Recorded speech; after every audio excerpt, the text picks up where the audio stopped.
Step 12. Having had a spiritual awakening as a result of these steps, we tried to carry this message to alcoholics and to practice these principles in all our affairs. The joy of living is the theme of AA's 12th step, and action is its key word. Here we turn outward toward our fellow alcoholics who are still in distress. Here we experience the kind of giving that asks no rewards. Here we begin to practice all 12 steps of the program in our daily lives, so that we and those about us may find emotional sobriety. When the 12th step is seen in its full implication, it is really talking about the kind of love that has no price tag on it. Our 12th step also says that as a result of practicing all the steps, we have each found something called a spiritual awakening. To new AAs, this often seems like a very dubious and improbable state of affairs. What do you mean when you talk about a spiritual awakening, they ask. Maybe there are as many definitions of spiritual awakening as there are people who have had them. But certainly each genuine one has something in common with all the others. And these things which they have in common are not too hard to understand. When a man or woman has a spiritual awakening, the most important meaning of it is that he has now become able to do, feel, and believe that which he could not do before on his unaided strength and resources alone. He has been granted a gift which amounts to a new state of consciousness and being. He has been set on a path which tells him he is really going somewhere, that life is not a dead end, not something to be endured or mastered. In a very real sense, he has been transformed, because he has laid hold of a source of strength which, in one way or another, he had hitherto denied himself. He finds himself in possession of a degree of honesty, tolerance, unselfishness, peace of mind, and love of which he had thought himself quite incapable. What he has received is a free gift, and yet usually, at least in some small part, he has made himself ready to receive it. AA's manner of making ready to receive this gift lies in the practice of the 12 steps in our program. So let's consider briefly what we have been trying to do up to this point. Step 1 showed us an amazing paradox. We found that we were totally unable to be rid of the alcohol obsession until we first admitted that we were powerless over it. In Step 2, we saw that since we could not restore ourselves to sanity, some higher power must necessarily do so if we were to survive. Consequently, in Step 3, we turned our will and our lives over to the care of God as we understood Him. For the time being, we who were atheist or agnostic discovered that our own group, or AA as a whole, would suffice as a higher power. Beginning with Step 4, we commenced to search out the things in ourselves which had brought us to physical, moral, and spiritual bankruptcy. We made a searching and fearless moral inventory. Looking at Step 5, we decided that an inventory taken alone wouldn't be enough. We knew we would have to quit the deadly business of living alone with our conflicts, and in honesty confide these to God and another human being. At Step 6, many of us balked, for the practical reason that we did not wish to have all our defects of character removed, because we still loved some of them too much. Yet we knew we had to make a settlement with the fundamental principle of Step 6. So we decided that while we still had some flaws of character that we could not yet relinquish, we ought nevertheless to quit our stubborn, rebellious hanging on to them. We said to ourselves, "This I cannot do today, perhaps, but I can stop crying out, 'No, never.'" Then, in Step 7, we humbly asked God to remove our shortcomings, such as He could or would under the conditions of the day we asked. In Step 8, we continued our house cleaning, for we saw that we were not only in conflict with ourselves, but also with people and situations in the world in which we live. We had to begin to make our peace, and so we listed the people we had harmed and became willing to set things right. We followed this up in Step 9 by making direct amends to those concerned, except when it would injure them or other people. By this time, at Step 10, we had begun to get a basis for daily living, and we keenly realized that we would need to continue taking personal inventory, and that when we were in the wrong, we ought to admit it promptly. In Step 11, we saw that if a higher power had restored us to sanity and had enabled us to live with some peace of mind in a sorely troubled world, then such a higher power was worth knowing better by as direct contact as possible. The persistent use of meditation and prayer, we found, did open the channels, so that where there had been a trickle, there now was a river, which led to sure power and safe guidance from God, as we were increasingly better able to understand Him. So, practicing these steps, we had a spiritual awakening about which finally there was no question. Looking at those who were only beginning and still doubted themselves, the rest of us were able to see the change setting in. From great numbers of such experiences, we could predict that the doubter who still claimed that he hadn't got the spiritual angle, and who still considered his well-loved AA group the higher power, would presently love God and call Him by name. Now, what about the rest of the 12th step? The wonderful energy it releases and the eager action by which it carries our message to the next suffering alcoholic, and which finally translates the 12 steps into action upon all our affairs, is the payoff, the magnificent reality of Alcoholics Anonymous. Even the newest of newcomers finds undreamed rewards as he tries to help his brother alcoholic, the one who is even blinder than he. This is indeed the kind of giving that actually demands nothing. He does not expect his brother sufferer to pay him or even to love him. And then he discovers that by the divine paradox of this kind of giving, he has found his own reward, whether his brother has yet received anything or not. His own character may still be gravely defective, but he somehow knows that God has enabled him to make a mighty beginning, and he senses that he stands at the edge of new mysteries, joys, and experiences of which he had never even dreamed. Practically every AA member declares that no satisfaction has been deeper and no joy greater than in a 12-step job well done. To watch the eyes of men and women open with wonder as they move from darkness into light, to see their lives quickly fill with new purpose and meaning, to see whole families reassemble, to see the alcoholic outcast received back into his community in full citizenship, and above all, to watch these people awaken to the presence of a loving God in their lives. These things are the substance of what we receive as we carry AA's message to the next alcoholic. Nor is this the only kind of 12-step work. We sit in AA meetings and listen, not only to receive something ourselves, but to give the reassurance and support which our presence can bring. If our turn comes to speak at a meeting, we again try to carry AA's message. Whether our audience is one or many, it is still 12-step work. There are many opportunities, even for those of us who feel unable to speak at meetings, or who are so situated that we cannot do much face-to-face 12-step work. We can be the ones who take on the unspectacular but important tasks that make good 12-step work possible. Perhaps arranging for the coffee and cake after the meetings, where so many skeptical, suspicious newcomers have found confidence and comfort in the laughter and talk. This is 12-step work in the very best sense of the word.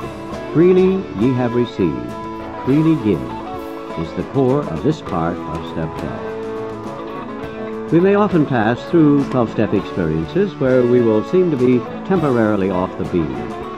These will appear as big setbacks at the time, but will be seen later as stepping stones to better things. For example, we may set our hearts on getting a particular person sobered up, and after doing all we can for months, we see him relapse. Perhaps this will happen in a succession of cases, and we may be deeply discouraged as to our ability to carry AA's message. Or we may encounter the reverse situation, in which we are highly elated because we seem to have been successful. Here the temptation is to become rather possessive of these newcomers. Perhaps we try to give them advice about their affairs which we aren't really competent to give, or ought not give at all.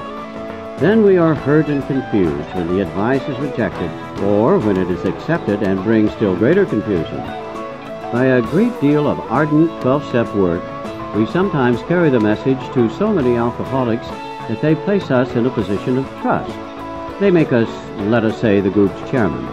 Here again, we are presented with a temptation to overmanage things, and sometimes this results in rebuffs and other consequences which are hard to take. But in the longer run, we clearly realize that these are only the pains of growing up, and nothing but good can come from them if we turn more and more to the entire 12 steps for the answers. Now comes the biggest question yet.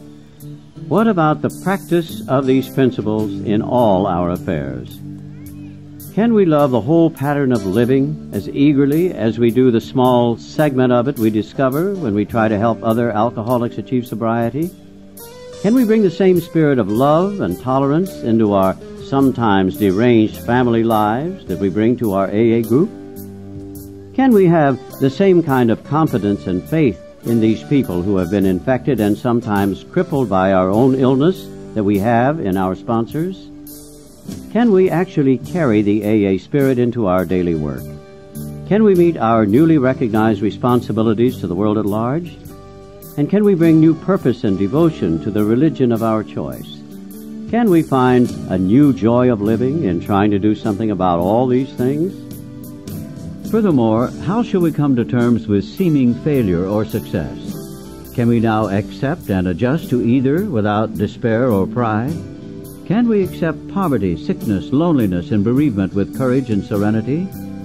Can we steadfastly content ourselves with the humbler, yet sometimes more durable, satisfactions when the brighter, more glittering achievements are denied us? The AA answer to these questions about living is, yes, all of these things are possible.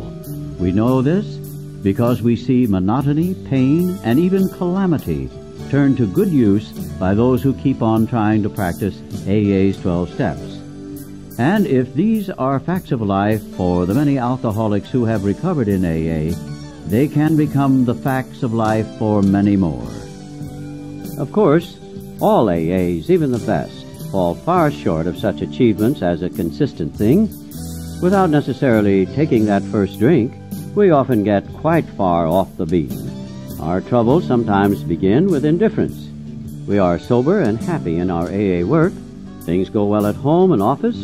We naturally congratulate ourselves on what later proves to be a far too easy and superficial point of view. We temporarily cease to grow because we feel satisfied that there is no need for all of AA's 12 steps for us. We are doing fine on a few of them. Maybe we are doing fine on only 2 of them. The first step and that part of the 12th where we carry the message. In AA slang, that blissful state is known as two-stepping, and it can go on for years. The best intentioned of us can fall for the two-step illusion. Sooner or later, the pink cloud stage wears off, and things go disappointingly dull. We begin to think that AA doesn't pay off after all. We become puzzled and discouraged. Then perhaps life, as it has a way of doing, suddenly hands us a great big lump that we can't begin to swallow, let alone digest. We fail to get a work-for promotion. We lose that good job. Maybe there are serious domestic or romantic difficulties, or perhaps that boy we thought God was looking after becomes a military casualty. What then? Have we alcoholics in AA got, or can we get, the resources to meet these calamities which come to so many? These were problems of life which we could never face up to. Can we now, with the help of God as we understand Him, handle them as well and as bravely as our non-alcoholic friends often do? Can we transform these calamities into assets, sources of growth and comfort to ourselves and those about us? Well, we surely have a chance if we switch from two-stepping to 12-stepping. If we are willing to receive that grace of God which can sustain and strengthen us in any catastrophe. Our basic troubles are the same as everyone else's.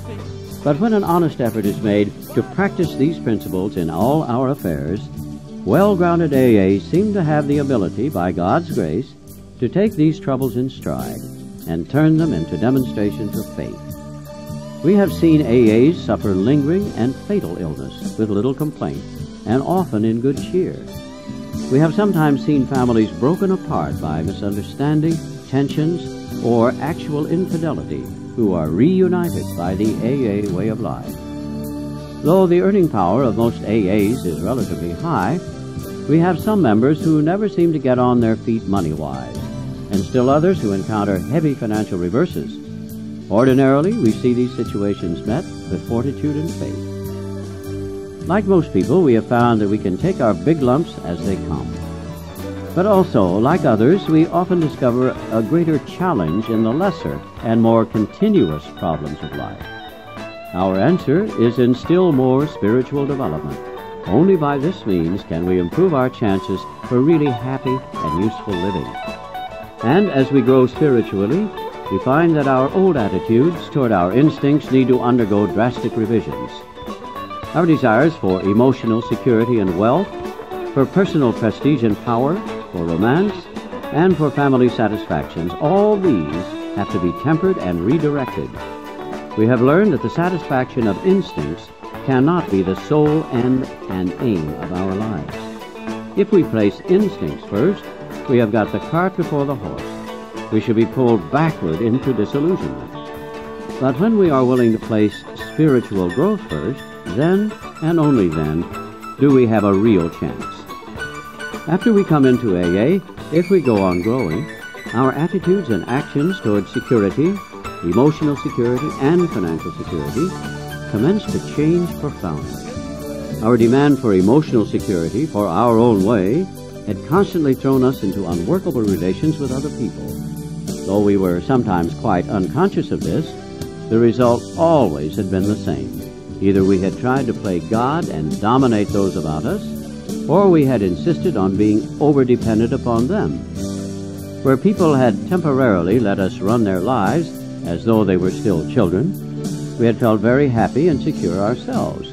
But when they finally resisted or ran away, we were bitterly hurt and disappointed. We blamed them, being quite unable to see that our unreasonable demands had been the cause. When we had taken the opposite tack and had insisted, like infants ourselves, that people protect and take care of us, or that the world owed us a living, then the result had been equally unfortunate.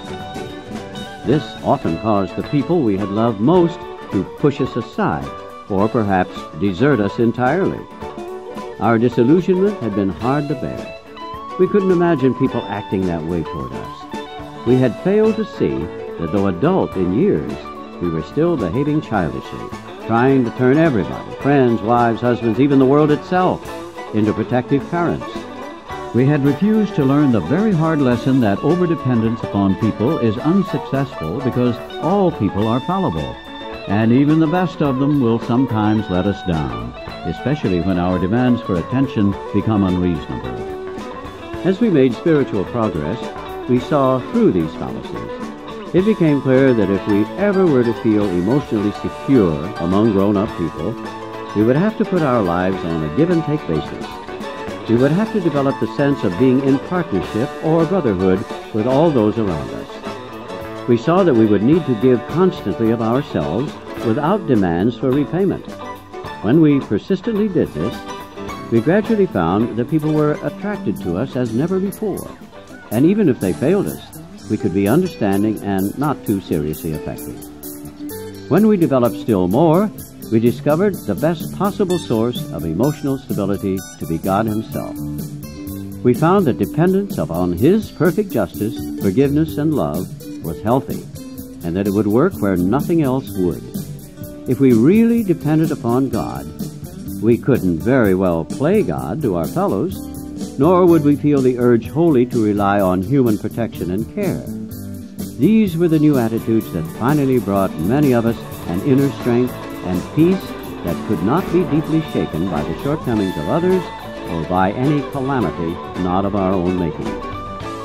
This new outlook was, we learned, something especially necessary to us alcoholics. For alcoholism had been a lonely business, even though we had been surrounded by people who loved us. But when self-will had driven everybody away and our isolation had become complete, It caused us to play the big shot in cheap bar rooms and then fare forth alone on the street to depend upon the charity of passers-by. We were still trying to find emotional security by being dominating or dependent upon others.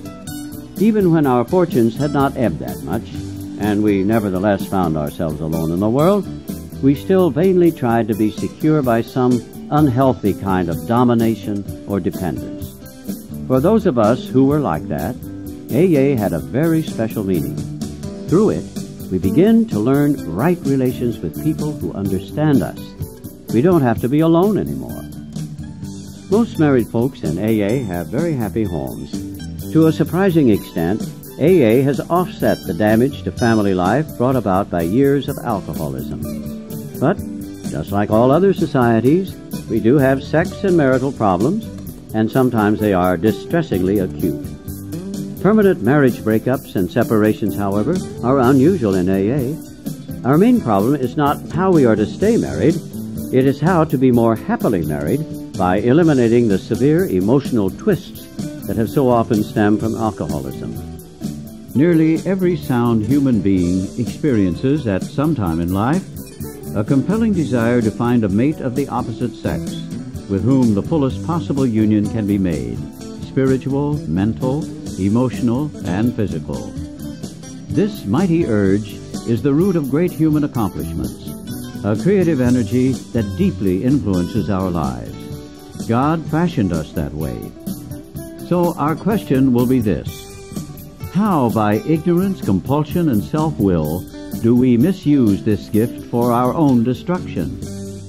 We AAs cannot pretend to offer full answers to age-old perplexities, but our own experience does provide certain answers that work for us. When alcoholism strikes, very unnatural situations may develop, which work against marriage partnership and compatible union. If the man is affected, the wife must become the head of the house, often the breadwinner.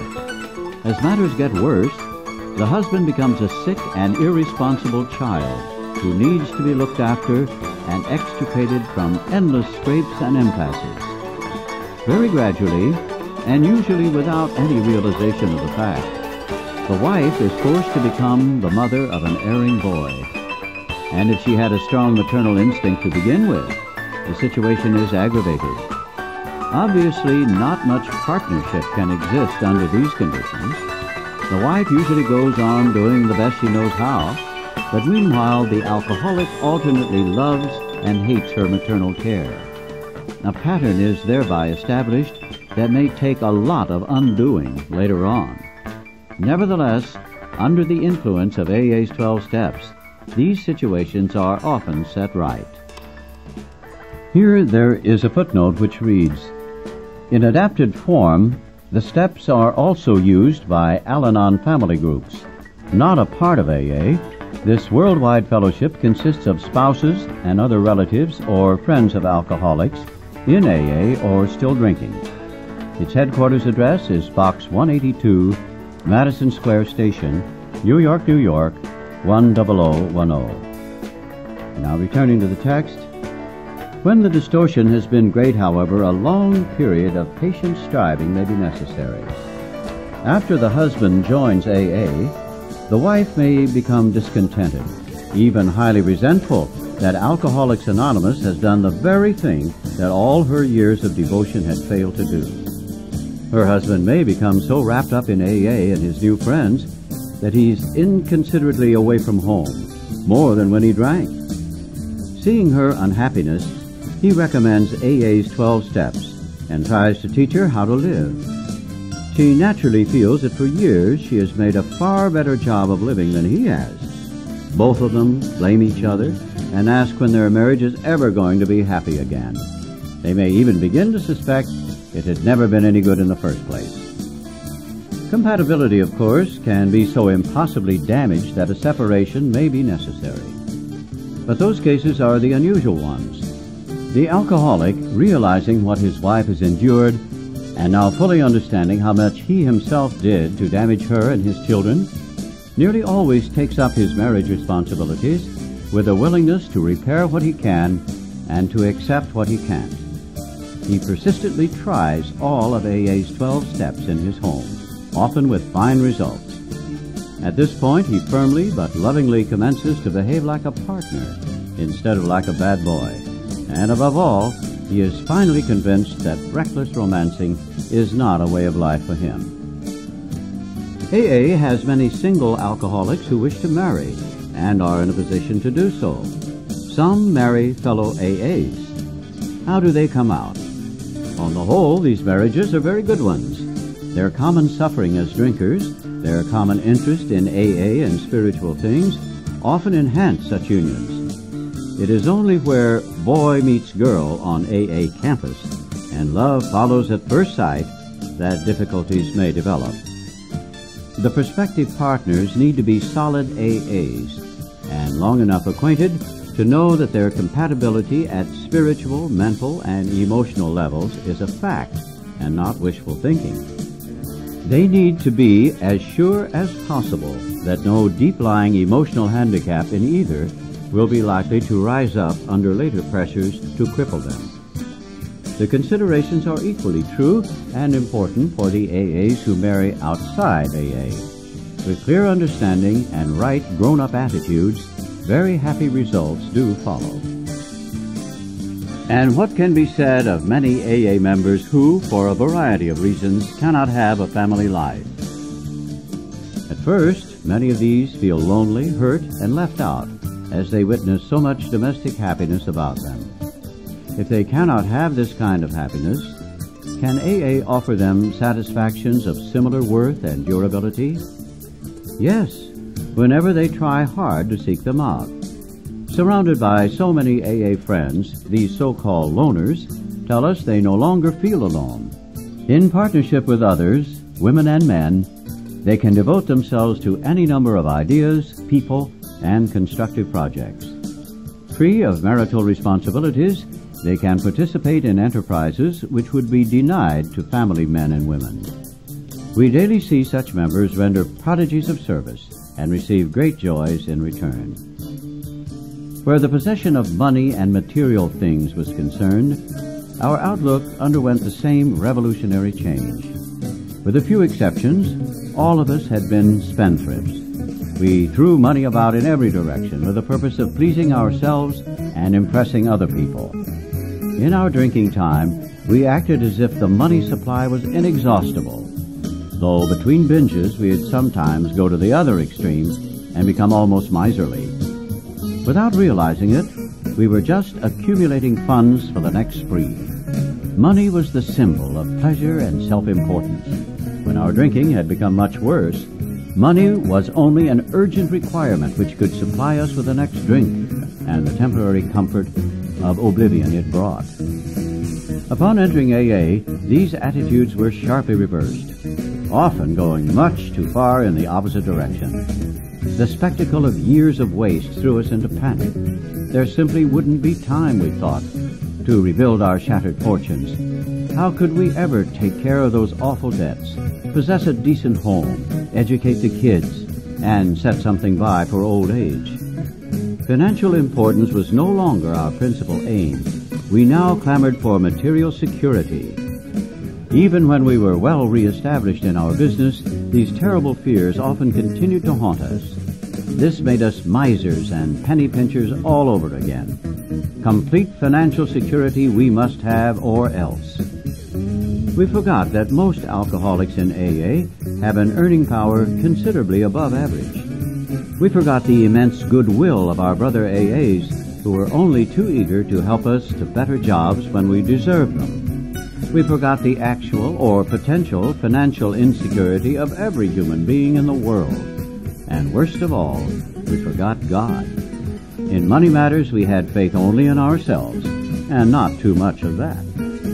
This all meant, of course, that we were still far off balance.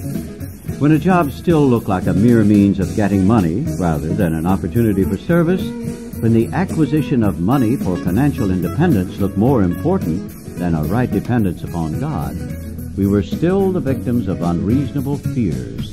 And these were fears which would make a serene and useful existence at any financial level quite impossible.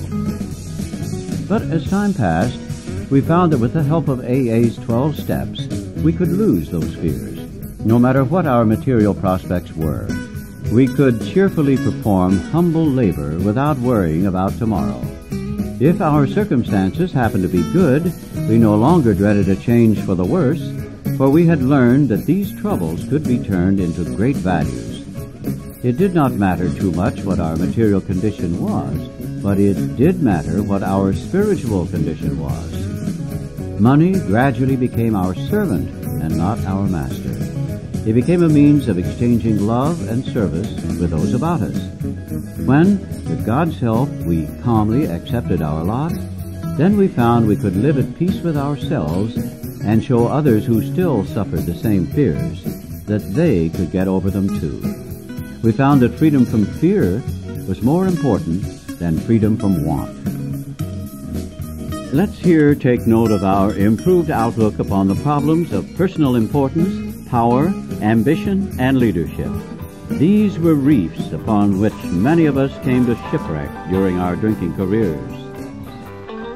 Practically every boy in the United States dreams of becoming our president. He wants to be his country's #1 man. As he gets older and sees the impossibility of this, he can smile good-naturedly at his childhood dream. In later life, he finds that real happiness is not to be found in just trying to be a #1 man, or even a first-rater in the heartbreaking struggle for money, romance, or self-importance.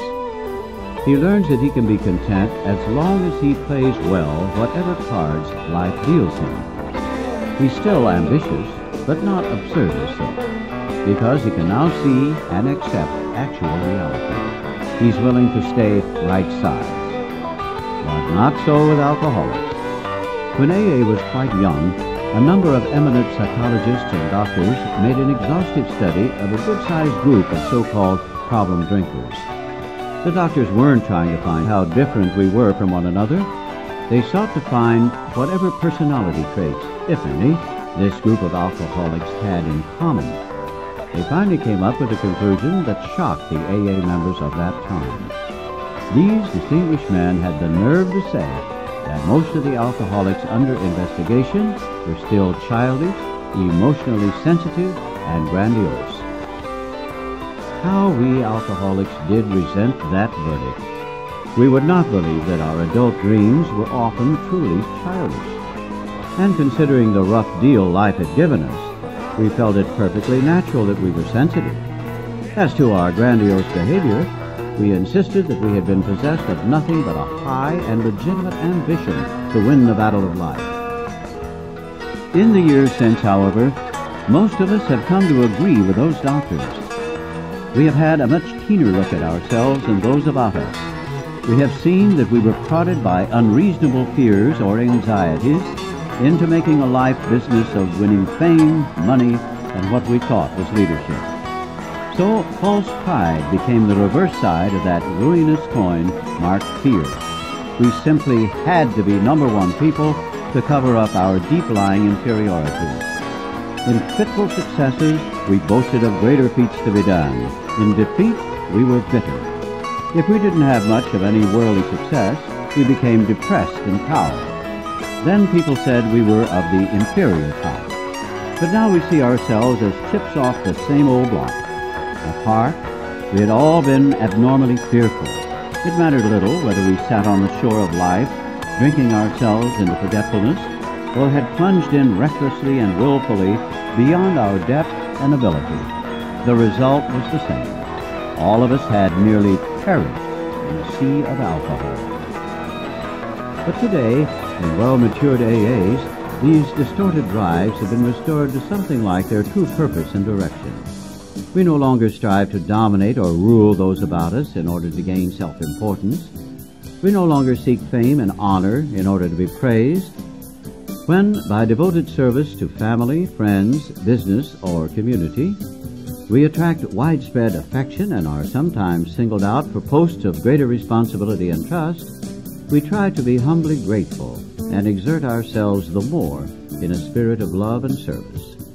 True leadership, we find, depends upon able example and not upon vain displays of power or glory.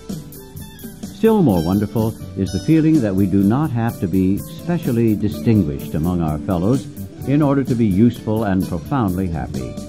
Not many of us can be leaders of prominence, nor do we wish to be.